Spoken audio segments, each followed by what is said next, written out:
Welcome to Immersive Dynasty, where history isn't just told, it's felt. Imagine walking through the crowded markets of ancient China, hearing the distant clang of blacksmiths and the quiet whispers of villagers. Here you won't just watch history, you'll live it through the eyes of ordinary people and the shadows of forgotten dynasties. You are the proud owner of the rising Prosperity Tavern, the finest drinking house in Longzhou Prefecture.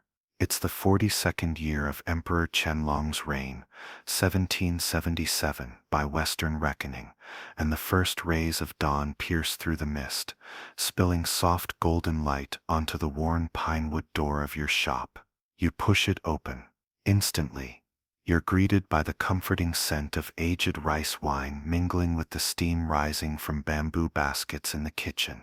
Your apprentices are already hard at work, wiping the carved rosewood tables with damp cloths. Each stroke slowly erases the stains left behind by yesterday's drunken revelry, dried gravy, wine rings, the ghosts of last night's feast. And for a moment it feels like just another morning. But deep down you already know something is wrong. This tavern is your life's work.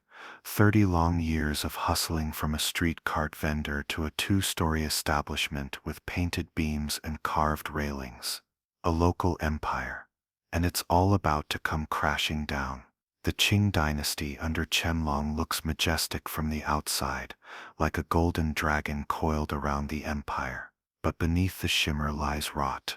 Power seeps into every crevice of the bureaucracy, its grip cold and absolute. Local officials wield the authority to make or end lives. And you're just a speck of dust caught in that vast machine. You've survived by playing smart, staying small, and knowing when to bow. But this time, misfortune is already galloping toward you. You've been trying to curry favor with the new prefect ever since he took office 3 months ago. Dozens of crates of vintage wine, boxes of the finest Westlake tea, you've sent them all. Yet every time, the reply is the same. The prefect is unavailable to receive guests today. Cold, dismissive. Today you're squatting in the counting room, fingers dusted with cinnabar powder as you tally last month's revenue on your abacus. Then hooves, fast and heavy, like thunder approaching. They stop just outside your door, making the wooden beams rattle. A personal valet from the prefect's residence dismounts from a red bay horse. Young, sharp-faced, and arrogant. He hands you an invitation with gold-embossed edges. His tone is clipped and haughty. 3/4 past the queue hour. Private room, Bao Tai Tavern. The prefect awaits. You accept it with both hands. The paper is smooth. The gold foil gleams, and yet your fingertips feel ice cold. Something is wrong, terribly wrong. You know Bao Tai Tavern. It's a shabby new bamboo shack at the far end of the street, barely a blip compared to your towering tavern with its gilded sign and commanding view of Vermilion Avenue. Why would a man of rank host a meeting there? You swallow your unease. There's no room for questions, not when it comes from someone who can ruin you with a single signature. You change into your finest dark blue silk tunic, the one you save for weddings and funerals.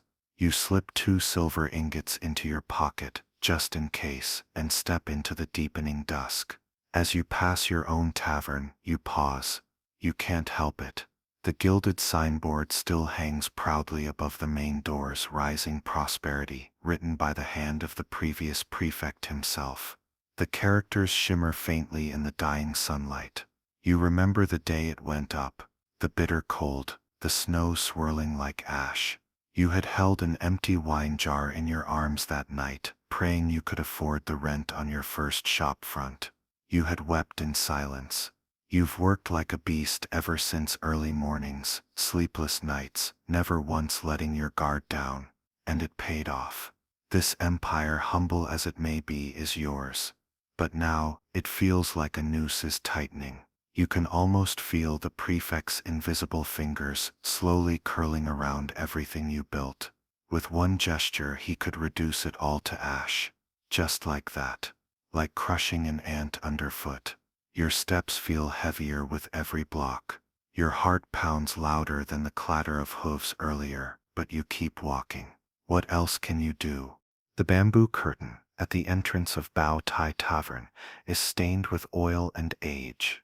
When you push it aside, it groans on its hinges, a sound too loud for such a small place. Inside, the air is thick with damp rot and something sour. It smells like a place forgotten by time. But what truly freezes your blood is what you see next. The prefect is standing at the door waiting for you in person. He wears a moon-white robe, embroidered with delicate bamboo patterns. A jade pendant swings gently at his waist. He smiles as you approach, a smile perfectly measured, just enough to be polite, but not enough to reach his eyes. And those eyes, they watch you the way a hawk eyes a hare in an open field. No official ever greets a tavern keeper like this. This is not hospitality. This is theater. And you're the next act. You bow low, hiding the tremor in your hands. You know better than to ask questions. The private room is narrow, barely large enough to turn around in. The wooden walls sweat with moisture. But the table is set like a palace feast. Every dish rests in gleaming imperial porcelain. At the center, a copper pot simmers with an aroma that punches through the mildew in the air. You recognize it immediately. Braised bear paw. This isn't food. This is a message. Bear paw is a delicacy fit for the emperor's table, something you've only heard of from legends about the grand feast of 1,000 elders. You never expected to smell it in this lifetime. Certainly not here. The prefect pours you a cup of amber wine himself. His fingers are long and unhurried. You reach out with both hands to receive it, trying not to let your trembling fingers rattle the cup. But he sees it. Of course he sees it. The wine is bitter on your tongue. Or maybe it's your nerves. 3 cups in, your cheeks are warm, your limbs loose. But your mind is still screaming. He leans in closer. There's a soft musk on his robe, but beneath it, something else, iron, blood. His voice is almost playful as he mentions a rumor. I hear you're quite the expert at dealing with freeloaders. Your stomach drops. That word, freeloaders. You try to mask your panic with a laugh, nodding, talking too fast. You explain how you've trained your eyes to spot them. The ones who sneak in, order lavish dishes, then vanish before paying. You describe the way they fidget, how their eyes dart to the exit, how they touch their coin pouches like they're hoping silver will magically appear. You brag about your strict rules. Pay before you eat, no exceptions. You even mention how you dealt with 17 white eaters. 4 died on the spot, 9 perished in jail, the rest beaten half to death and banned for life. You speak proudly, like a man recounting war stories, but you don't realize, you're not boasting, you're confessing. You're still mid-sentence, halfway through describing how you once tossed a scammer down the stairs, when his hand suddenly shoots out and clamps around your wrist. The grip is like iron. You gasp, the pain slicing up your arm like fire. That's when you notice it. His palm. It's not the smooth, ink-stained hand of a career bureaucrat. No. His skin is coarse, hardened, calloused, like someone who holds blades, not brushes. Your gut twists. You try to pull away, but he doesn't let go. Instead, he smiles that same tight smile and asks, ever so casually, how much is your tavern worth these days? For a brief, foolish moment, you breathe again. Maybe he just wants a bribe, a heavy one. Sure, but money you can manage, money you've prepared for. You quickly lay it all out. The property value, the furnishings, the monthly profit after taxes, around 2,000 taels in silver. You even mention the land deed, tucked away safely at home. You shouldn't have. The moment the words leave your mouth, you realize you've gone too far. He slams the table with such force the porcelain rattles. 1 cup falls and shatters against the floor like a gunshot. You flinch. From his sleeve, he pulls out a folded paper, a deed, unfolds it slowly, deliberately. The seal glints red like a drop of fresh blood. He looks you dead in the eye. This meal, he says, has been costly. I'll take your tavern as payment. Your mouth goes dry. You stare at him, unblinking, hoping, begging that it's a joke. But his expression doesn't flicker, not even a twitch. Behind you, your spine presses against the carved screen with a dull thud, and you don't even remember backing up. Outside, you hear the night watchman's gong echo through the alleyways. First quarter of the dog hour. Beware fire, beware thieves. The voice drags like a funeral dirge, each syllable ringing like the countdown to your execution. It hits you then, like a hammer to the chest. Every word you spoke tonight was a trap. Every lesson you shared, every proud anecdote. It wasn't just small talk, it was bait, and you swallowed it. When you bragged about killing freeloaders, he heard taking the law into your own hands. When you laughed about beating debtors, he heard abuse of power. When you described spotting rats in your tavern, he saw a man drunk on cruelty, ripe for punishment. Your hands are cold, your breath comes short and fast. You want to shout, to protest, to say it was never like that you were just surviving. But the words curdle in your throat. You look into his eyes. There is no mercy there, only calculation. You fumble into your robe, trembling hands pulling out the silver. You've carried 20 taels just in case. Your voice breaks as you try to offer it, trembling like a child before punishment. Sir, this is 20 taels of marked silver. It's for the food, the wine. You don't even get to finish. He waves a hand, silencing you like swatting a fly. Then he laughs, not with joy, not even with scorn. It's worse than that. It's the kind of laugh a butcher gives when the pig squeals too soon. Cold, clinical, amused by your panic. Oh, 20 taels, he sneers. That's nothing compared to your monthly profits, isn't it? Besides, didn't you say those ruffians in your jail would have been better off getting beaten to death? You freeze. He's quoting you. Every careless sentence, every brag, every smug remark. He's replaying them now, twisting each one like a knife into your gut. He leans in again, voice lower, darker. If you're so fond of the jailhouse, perhaps it's time you tasted its hospitality. Plenty of debtors down there. Thieves. Freeloaders. You'll feel right at home. You sink. Your knees hit the floor with a bone-jarring thud. The cold stone bites through your trousers like ice. You don't care. You bow. You beg. You plead. Your forehead strikes the tiles again and again, until you feel the skin split. A thin stream of blood trickles down the side of your face, warm and wet and humiliating. You hear yourself sobbing, words spilling out in broken waves. Please, I didn't mean, I was only following rules. I was just doing what was expected. But he doesn't listen. He doesn't have to.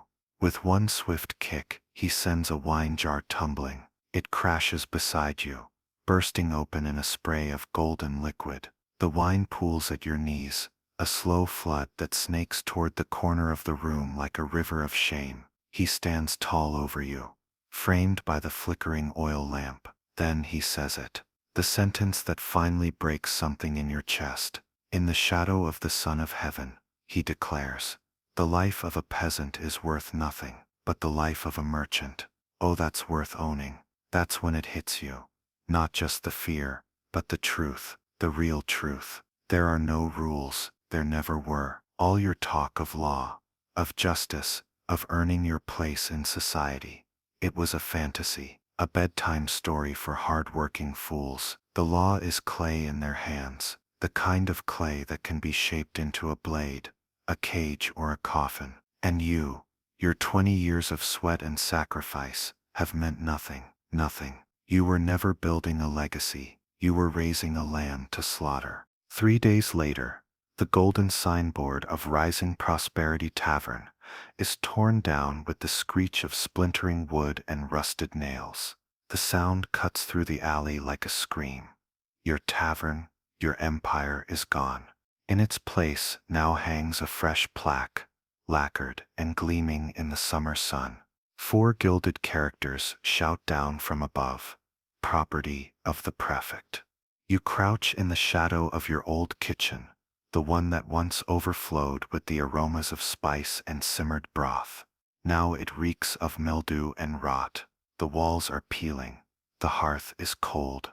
You chew on a moldy steamed bun, its texture dry and coarse like chewed paper. It sticks in your throat. You can't swallow. Outside, the new tavern master, appointed by your executioner, barks orders at the same workers who used to call you boss. If anyone tries to eat on credit, he shouts, break their legs and toss them into the pauper's graveyard. Those are the prefect's rules now. His voice slices through the air like a whip. No mercy, no warmth. You don't recognize this place anymore. But the scent drifting in through the broken window, it's familiar, fragrant, sharp, status scholar red, a wine you blended yourself, once praised by scholars and nobles alike. Now it flows for someone else's profit. Someone who didn't kneel in the snow for rent. Someone who never scrubbed a wine stain out of stone with bare hands, and it cuts deeper than the beatings ever could. You used to believe in the rules. You believed that if you followed the natural order, if you were clever, ruthless, and worked harder than everyone else, you'd survive. You were wrong. In the Qing Dynasty, especially under Emperor Qianlong, power was a beast with too many heads and no heart. The court was bloated with rank and hierarchy. Local officials ruled their territories like fiefdoms, and those at the bottom, peasants, beggars, small merchants like you, were not citizens. You were resources. You were prey. So yes, the freeloaders came, scavengers gnawing on the edges of a decaying system, and you fought back, as any animal would. You beat them, chased them, starved them, because that's what you thought you had to do. But no one ever told you the real freeloaders wore silk robes and carried jade seals. When you enforced the rules with fists and pride, you thought you were defending order. In truth, you were sharpening the very blade that would be used to gut you. By the time you realized it, it was already too late. Cut to present day. You're standing in front of a glass museum case. Inside lies a rusted Qing Dynasty coin, round, worn, and silent. It doesn't look like much, but you stare at it like it holds a secret, because it does. It's a relic not just of currency, but of power unchecked, of lives ruined by men who rewrote rules at will. It whispers a truth across centuries. In a system without accountability, any rule can become a weapon, and survival itself becomes an act of self-destruction. That coin, that tavern, that kneeling figure on the cold stone floor, they are all part of a cycle, and unless someone breaks it, history will keep pouring the wine, and someone else will always be made to pay the bill.